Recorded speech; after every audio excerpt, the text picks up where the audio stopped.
छत्तीसगढ़ से जुड़ी हुई इस वक्त की बड़ी खबर आपको बता दें, साई कैबिनेट में बड़ा फैसला लिया गया है।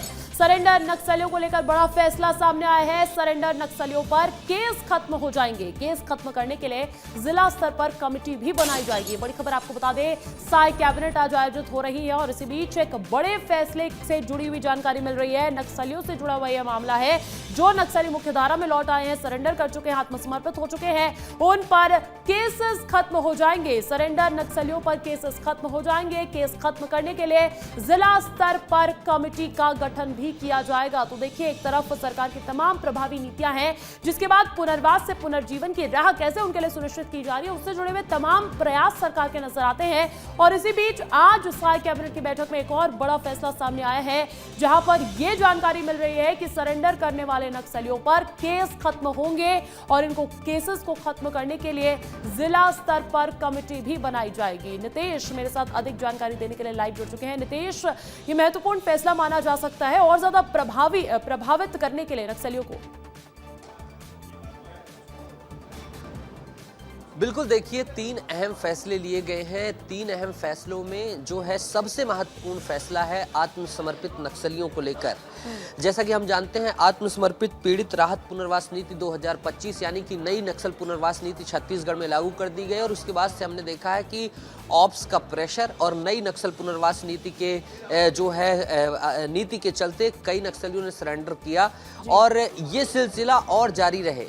जिन नक्सलियों ने सरेंडर किया था, अंजलि, जब हमने ऑपरेशंस देखे थे, उसमें से कई ऐसे नक्सली थे जिन्होंने आत्मसमर्पण किया था और ऑपरेशंस में सरकार का पुलिस का बहुत अच्छे तरीके से सहयोग किया था। उन्होंने अपने आचरण से ये सिद्ध किया था कि अब हम मुख्यधारा में वाकई जुड़ गए हैं।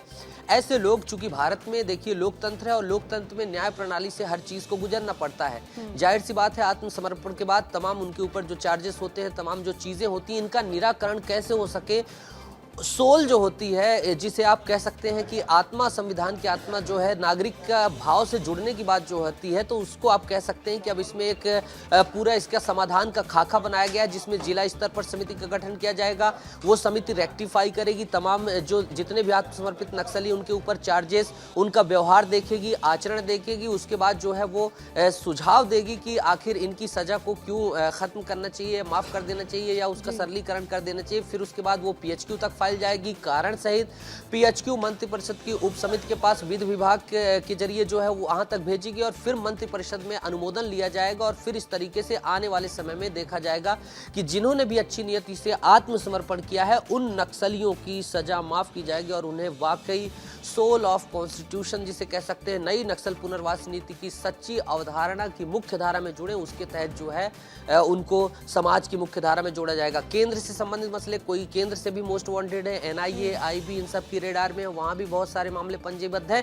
ऐसी स्थिति में केंद्र को भी अनुशंसा की जाएगी। तो ये सबसे महत्वपूर्ण निर्णय है। इसके साथ ही देखिए, बजट आने वाला है और बजट से पहले जो है, चूंकि बजट हम जानते हैं कि बजट सत्र में पेश होता है, एक साल के खर्चों के लिए जो है तमाम चीजें पेश की जाती हैं, कितना खर्च लगेगा।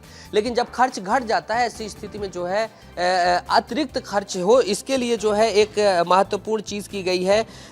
अनुपूरक अनुमान वर्ष 2025-26 के लिए छत्तीसगढ़ विनियोग विधेयक 2025 के लिए जो है अनुमोदन किया गया। तो आने वाले समय में विनियोग विधेयक हमको देखने को मिलेगा और अतिरिक्त खर्चों की आपूर्ति जो है ली जाएगी। जाहिर सी बात है, सत्ताधारी दल BJP है, बहुमत है, तो ये अतिरिक्त जो है उनको जो है इसमें कोई दिक्कत नहीं जाएगी। बजट को लेकर महत्वपूर्ण फैसला है, लेकिन दूसरी तरफ नक्सलियों से जुड़ा बहुत फैसला है, जिसमें सरकार की मंशा यही देखी जा रही है कि जो नक्सली कतराते भी हैं आज की डेट में मुख्यधारा में लौटने से, उनका वो कतराना कहीं ना कहीं खत्म हो सके। नितेश, बहुत शुक्रिया तमाम जानकारी देने के लिए। और देखिए, जो तमाम कैबिनेट में फैसले लिए गए हैं, उसको लेकर डिप्टी CM अरुण साहू का क्या कहना है, सुनवाते हैं आपको।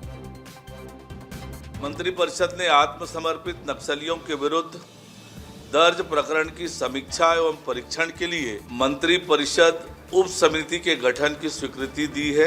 यह निर्णय छत्तीसगढ़ शासन द्वारा जारी छत्तीसगढ़ नक्सलवादी आत्मसमर्पण पीड़ित राहत पुनर्वास नीति 2025 के प्रावधानों के अनुरूप है, जिसके अंतर्गत आत्मसमर्पित नक्सलियों के अच्छे आचरण और नक्सलवाद उन्मूलन में दिए गए योगदान को ध्यान में रखकर उनके विरुद्ध दर्ज प्रकरणों के निराकरण पर विचार का प्रावधान है।